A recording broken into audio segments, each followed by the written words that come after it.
Peace and blessings. This is M.S.T.A, aka Warlock Asylum, coming at you once again with another episode of Raw Talk.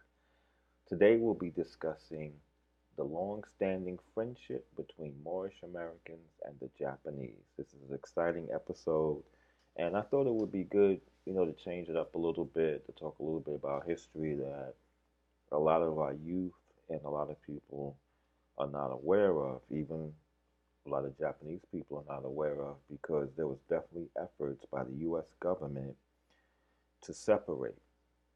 Um, Let me pull up my notes here. There's a long-standing relationship between Japan and quote-unquote African Americans. Some of the reason why I wanted to get into this discussion was because I remember reading an article online. Let me see if I can pull it up here. Um, that was about Yuri Kochiyama, the civil rights activist. She was the first person, Japanese woman, to run to Malcolm X's aid when he was assassinated. She was the first one by his side. Actually, her and Malcolm X shared a birthday together. They shared the same birthday, and she was the big support. So when I was reading the article, the dude was like, man, what are the chances of this Japanese woman, whatever, helping out this African American Muslim leader? And I was like, man, you don't even know the history. You know what I'm saying? It was some dude writing a magazine. I don't think he really knew what he was talking about. However, let's bring it back to the early 19th century and what was really going on with Japan. Well, first they defeated Russia in 1905. They had a Russian-Japanese war. At that time, it was the Empire of Japan, and they defeated Russia, and that was the talk of the entire world. You think Trump and Obama com- compared to nothing, because from the European perspective, they looked at it like how this nation that is a non-European nation defeat a European nation. That was a threat. So later on, they comprised the plan, of course, to take out Japan, which is what a lot of World War II was about, taking out the Japanese. That's what it was about. Because Japan, as we'll see, they really got into a lot of different things. Now, what's interesting about Japanese history, a lot of people are not aware.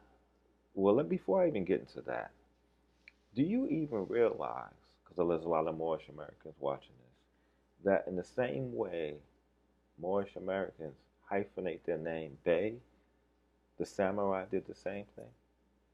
Like, you know, hey, John Poole hyphen Bey, right?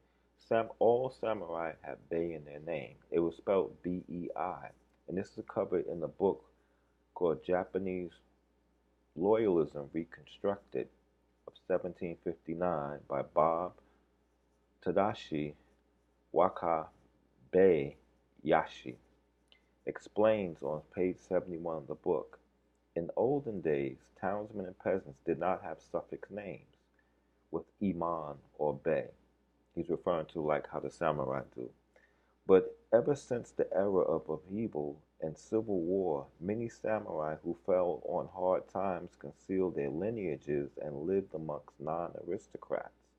As a result, the custom of naming gradually spread to commoners. Iman, gate guard, and Bey, middle palace guard, are office titles that should not be suffixed to the names of townsmen and peasants, but they were suffixed to the samurai. Now, where did this habit come from? A lot of people are not aware that Japan experienced a slave trade in the late 14, about in the 1500s, and it was the Portuguese. So of course there were Moors, included in that, and that influenced the culture. You can see it like if you look at the shrine of Amaterasu Okami, the sun goddess. It's called the Isa shrine, which is very similar to the term Isa. But because it's representative of the sun, it correlates with Isa, what I'm saying, of Quranic fame. Um, so those are some things noted. Also, to the Japanese custom of using the term san. San, really, what it comes from ultimately, like let's say for example, someone's name is Yoko, and in Japan, Japanese people speak amongst each other. They would say Yoko-san. Okay, san is an attribute showing that their descent from the Kosan people of South Africa. The Kosan existed. Let me say this. I was initiated into Shinto, which is like a, someone being initiated into Ifa, right? But in Japan's terms, it's the religions are almost identical. You know what I'm saying? And in a lot of ways, they use the same things, the same ceremonies, and different things. Okay. During that time, I had a little bit more intimate contact with Japanese. So they would ask me, you know about the Jamon people? You know about the Jamon people? The Jamon people are oftentimes wrongly called the Ainu people. The Jamon people um, amalgamated a lot with the Ainu people, but the Ainu people are not. When people are looking for like, hey, I heard there's like, afros and, da da da, whatever in Japan, they're talking about the Jamon people, not the Ainu people, the Jamon people. Now, this is what happened with the Jamon people. The Jamon people, when the tribes from China were leaving, going to Japan, a war ensued. Some fled into what is now called South Africa as the Khoisan people, the oldest tribe known. They fled, and the others went across the Bering Strait. That's the story. That's the story. So a lot of times I would run into Japanese people, and I know Shinto was laid down by Negritos, and they would say like, "You ever heard of Jamon people?" And that's that. You know what I'm saying? So that's it's very very interesting. Some of the correlations, and I want to say something about this. Outside of the Khoisan people or the San people amalgamating with the tribes in Africa, that has a long history also. The Negritos of Asia are the most distant population from the West African. Even Europeans are more closely related than the Negritos of Asia. So a lot of times people see the Negritos of Asia, oh, they're Africans. They're the most distant population from the African. They're Pacific people that deal with a time period, deal with Pacific civilization. You know what I'm saying? Moorish people are all over the world. You know what I'm saying? So to assume that this person looks like this, they're from here, that's like limited thinking. You know what I'm saying? There's great histories all over the world that should be respected. And how do we know that those Negritos went into Mexico or went across the Bering Strait? Is because there's Mexican pottery that can only be found identically in Japan during the oldest periods of Mexican history. It's very interesting. So let's bring it more in tune with the Japanese and the Moorish American experience. A lot of people will find it interesting that Elijah Muhammad had said, this is what he said in the lecture. He said, it is Japan's duty to save you. They have been given the power by the Asiatic nation to save you in the West.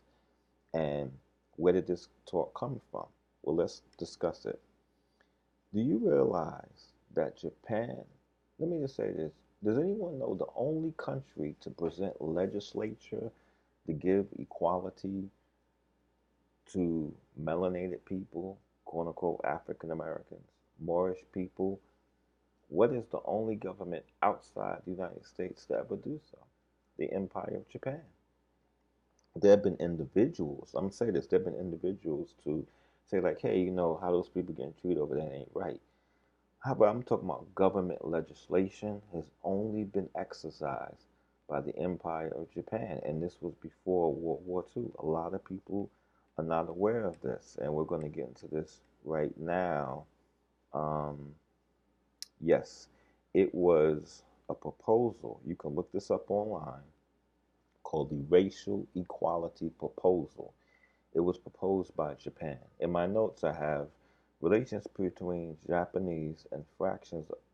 and Japanese factions and leaders of the quote-unquote black community was strengthened after Baron Makino Nobuaki, Japan's principal delegate to the 1919 peace conference, submitted what would later become known as the racial equality proposal. Now, the racial equality proposal was something that, when you look at the 10 principles that, like, Elijah Muhammad may have, like you will see in the back of the final hall, or some of the things that King had discussed, all that sort of thing, all of that was in the racial equality proposal. All of it was in that Japan was presenting at the 1919 peace conference. And this is what it says. This is the amazing thing about it. And then you could see the influence that this legislation had upon the NOI, the M.S.T.A. This is what it says. The first draft was presented to the League of Nations on 13th February 13th, as an amendment to Article 21. It says the equality of nations being a basic principle of the League of Nations, the high contracting parties agree to accord as soon as possible to all alien nationals of states members of the League equal and just treatment in every respect, making no distinction either in law or in fact on account of their race or nationality. This is what this proposal had led. What stopped it? President Woodrow Wilson, because he thought that bringing this proposal into effect, actually he knew, was going to cause a big difference with pro-segregationists in the South. So what he did is, like, the proposal was accepted unanimously, but Woodrow Wilson kept making stipulations like, nah, we shouldn't pass this, whatever. And then he started getting maybe one or two other nations involved. So it wasn't unanimous. Um, and Japan announced at the press conference, we are not too proud to fight, but we are too proud to accept the place of admitted inferiority in dealing with one or more of the associated nations. We want nothing but simple justice. The proposal was also problematic for U.S. President Woodrow Wilson, who knew he was dependent on pro-segregation Southern Democrats if he was to have any hope of getting two-thirds of the party needed to ratify the final treaty in the U.S. Senate. The presence of such strong opposition from the British Empire delegation was undoubtedly a relief to Wilson, as it gave him a pretext to scupper the proposal. The chairman, President Wilson, overturned it, saying that although the proposal had been approved by a clear majority, that in this particular matter strong opposition manifested itself, and on that issue a unanimous vote would be required. So they circumvented the proposal. It was Britain and the United States that circumvented the proposal. And of course, it was a Democrat, because Democrats have never passed legislation towards equality in America. It's just that simple. Even though they get on the news, if you look at history, and I've said this in other videos, they've never they never passed any legislation to provide equality for quote unquote African Americans. That was always a Republican thing. And then there was efforts to get people, melanated people, to join the Republican Party. And since then, it's been a standstill. Everybody's talking about the 1960s. Well, since, you know, African Americans, quote unquote, have become Democrat, nothing's really changed that much. You know what I'm saying? I'm not saying it would change totally if they were Republican, but it hasn't changed that much. Um, and so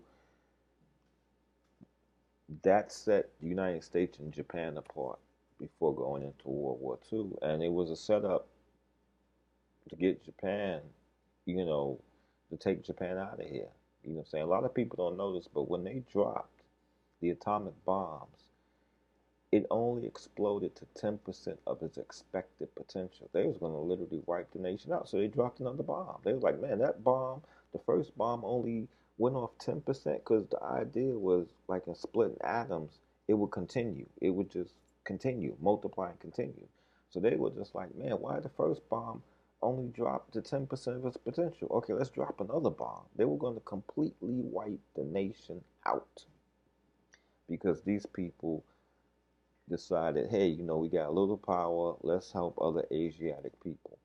And once you start talking about that, you're out of here.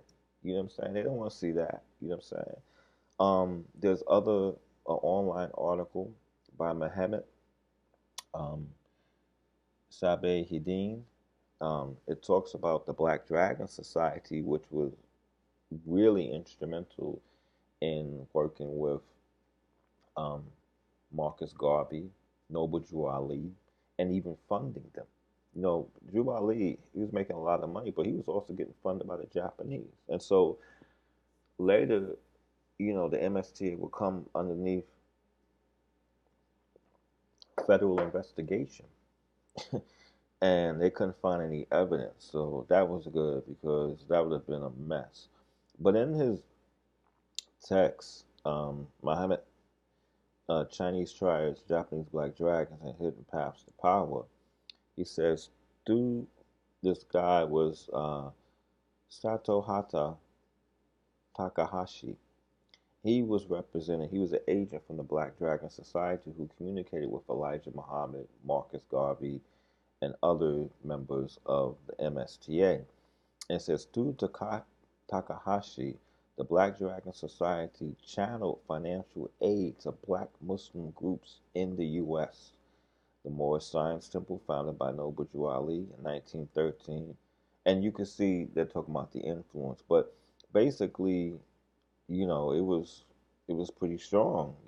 Japan's, um, was like, look, if we win the war, we're going to make sure that you guys have equal rights. And let me see. Now, in the media, I'm going to say this. A lot of times they make it look like the Japanese were using black people, but evidently these people, like African American people, quote unquote African American people, Moorish people at the time, they were not. It was tough at that time. I mean, we talking about like the 1930s to 1940s. It wasn't easy. So they trying to make it look like, oh yeah, they were just using them, da da, whatever. No, they were really serious about like, look, we, do this. We're gonna grant you your freedom. You know what I'm saying? And so I wanted to get another quote in here.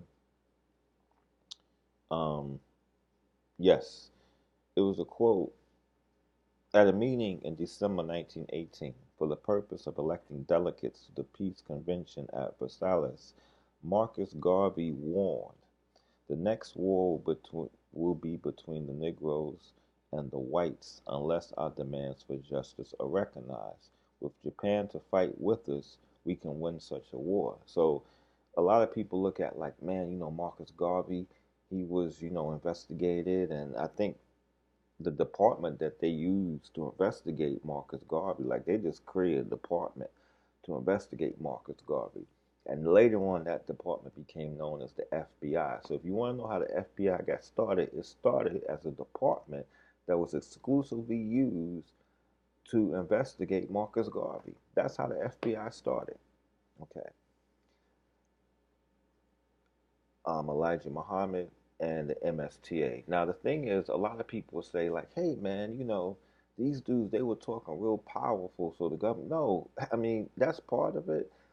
A lot of it is that they were backed by the Japanese, and so they were like, "Oh man, we can't have this." You know what I'm saying? So because they're backed, like if someone now is backed by like an Islamic group, let's say extremists, the government's going to come in and let's look at these people. So at this time, you know, Marcus Garvey and Elijah Muhammad and others were very forceful and like, look, Japanese won the war. We out of here. We're going to have our freedom or whatever. But this is what they said. And so, um, you know, of course, the government officials was like, look, are these dudes conspiring with the Japanese? Let's take a look into what they're doing. And that's how a lot of those investigations got started. You know what I'm saying? If you look into when the investigations got started, you will see that. So eventually, what happened was, of course, we know the story. What happened with Japan? You know, they were like, "Look, you trying to do all this stuff? We're gonna take you out of here."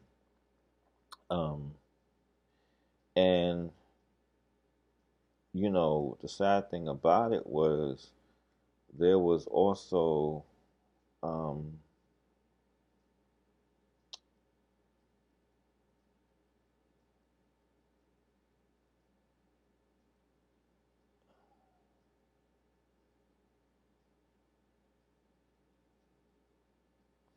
here's something else a lot of people don't know. I wanted to get to this because there was. Let me go into this for a second. Um, when the bombs were dropped, and of course the Japanese were put into concentration camps, um, it was African Americans, civil rights lawyer Lauren Miller, who stated, "We remarked a few lines ago that a few Negroes supported the excavation of Japanese in World War II.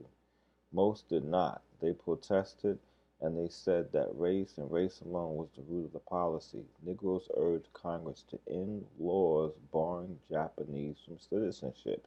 So it was quote unquote African Americans who ensured that Japanese were able to get citizenship. A lot of people don't know this. You know what I'm saying? You see these Japanese people come here because some of them don't know. You know what I'm saying? Some of them do. You know what I mean? And the reason why they got citizenship is because we went to Congress with it. You know what I'm saying? After they was in the concentration camps and all this stuff, African Americans went and urged Congress, yo, give these people their citizenship, B. And that's what changed it. You know what I'm saying? A lot of people are not aware of this. You know what I'm saying? And then after that, the government was like, you know what? It was the same thing with the quote unquote African Americans, Moorish people, and the Irish. You have Irish Moorish groups. People know who I'm talking about. And I built with them before. I'll talk about that in another discussion. You know, the rich upper class European Americans was like, nah, we can't have this. Let's separate the Irish and the quote unquote African Americans. So now we see all this support going back and forth with Japan. They're like, nah, B, we got to separate the Japanese and the Moorish Americans, the quote unquote African Americans. We can't have this. This unity is going to cause a problem. And you will always see that once the groups are separated, they easily control, and that action goes on to today is to keep groups separate. Even the term African American is a term to keep a group separate. If you look at more, it's a more proper term because it's more expansive. But you know, when you start saying this distinct group and using it to replace the word Negro and stuff like that, actually African American does more of a disservice because it's like keeping you in the middle passage. Just look at the word. It's a tour of the middle passage. So you know it's kind of interesting. I don't want to get too much into digress and everything. I just want to cover a few points on that, and I'll leave the article in my notes. But it's really amazing history um, between Moorish Americans and the Japanese. It's a very, and unfortunately, a lot of um, Japanese people have forgot the history because what happened was when they went into, you know, like now the United States is at war in the Middle East, and you say, oh, you know, nothing wrong with Islam, nothing wrong with Islam. They've been fighting, man, they've been fighting the Middle East now for 20 years, right? However, when they dropped the bomb on Japan, the first thing they did was they made their indigenous religion illegal, Shinto, like what people call Ifa to Africa. They made Shinto illegal. They were like, nah, y'all can't do that anymore. And actually, they came out with a codified Shinto that had to get the U.S. approval. Now, to show you how deep this is, right? After they dropped the bomb, the atomic bombing of Japan, 4 decades later, these people go back into power again. Financially, they were leading the world 4 decades after That's like someone dropping an atomic bomb in 1980, on a country, and then 4 decades later, like now, you be like, man, those people leading the United States economically. This is what happened. So when I heard that, and I was like, man, they made, you know, they say Islam is okay, but they made Shinto illegal. You know what I'm saying? I'm like, yo, let me learn that. You know what I'm saying? Because if that can get these people out of the condition of an atomic bombing, 4 decades later to be an economic power, I need to study that. And that's how I learned it. You know what I'm saying? I mean, I had to go through certain channels, but that's ultimately how I learned it. And to show you even the fear of the United States today, Japan has been losing its identity because, um, of Americanism, quote unquote. And so, the emperor of Japan, he was talking to the Shinto priest, like, hey, let's, get a program for the youth, like a youth program. You know who reprimanded him? The Obama administration, because they're afraid of that. So that's why when you hear this dude Trump talking about Japan, Japan wants to build its own army. It doesn't really want the United States because it's kind of beyond that now. But when Trump is making these remarks about Japan, and mind you, Obama was the first president to visit Japan. That was like taboo. Like, wow, this dude actually went to visit Japan. See, people forget in a short period of time of what happened. Same thing with Trump talking about Puerto Rico, because outside of 9/11, it was the Puerto Ricans who staged an attack on United States soil. That was the only country. Puerto Rico was the only, I was gonna say country, but you know, group that staged an attack outside of 9/11 when they went the Blair incident when they shot up, the White House and stuff, to try to get at Harry Truman. So that's a whole other discussion. Let's make another video about that because a lot of people are not aware about that. So when I first heard the report on 9/11, the news correspondent, she said correctly, it was the second time the White House was attacked. I knew the first time was by a group. I forget the name of the movement off the top of my head right now. Puerto Ricans who came in and was like, look, man, we don't want y'all occupying us. We're going to take y'all this one out. And when you read about the court cases and all that kind of stuff, man, it's crazy. You know what I'm saying? But that's the story of Japan. And even to this day, even like Japan will celebrate Martin Luther King's birthday as a national holiday in some areas of Japan before it was completely ratified by the United States. You know what I'm saying? A lot of people don't know that Japan was doing that. You see what I'm saying? And so, you know, when you look at the fact, like Japan is part of the extended family of for Moorish nationals.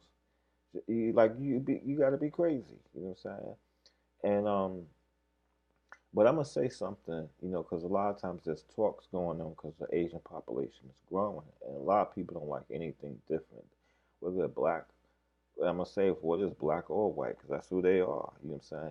They don't like anything different, so they'll just say something off the mouth, and they don't know the history, nor do they know how to conduct themselves. And when you go into Asia, it's not so much like you may have some instances like you watch TV, they'll pull out something, from a country town who never seen different people before, and they come look to see you have tails and all this crazy stuff or whatever.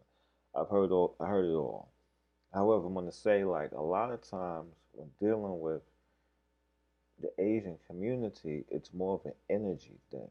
If you come with this energy that's negative, dudes ain't messing with you. They like, cause they don't need it. The excuse, like we think, well, this person hasn't crossed me. That's the way they are. I mess with them. In Asia, they don't think like that. They like, look, man, this dude's energy is bad. We ain't messing with him. You know what I'm saying? So understand, how different cultures operate. You should try to find those pieces, like ISIS was trying to find the pieces of the body in different cultures, not just be saying stupid stuff because, you're the new redneck in town.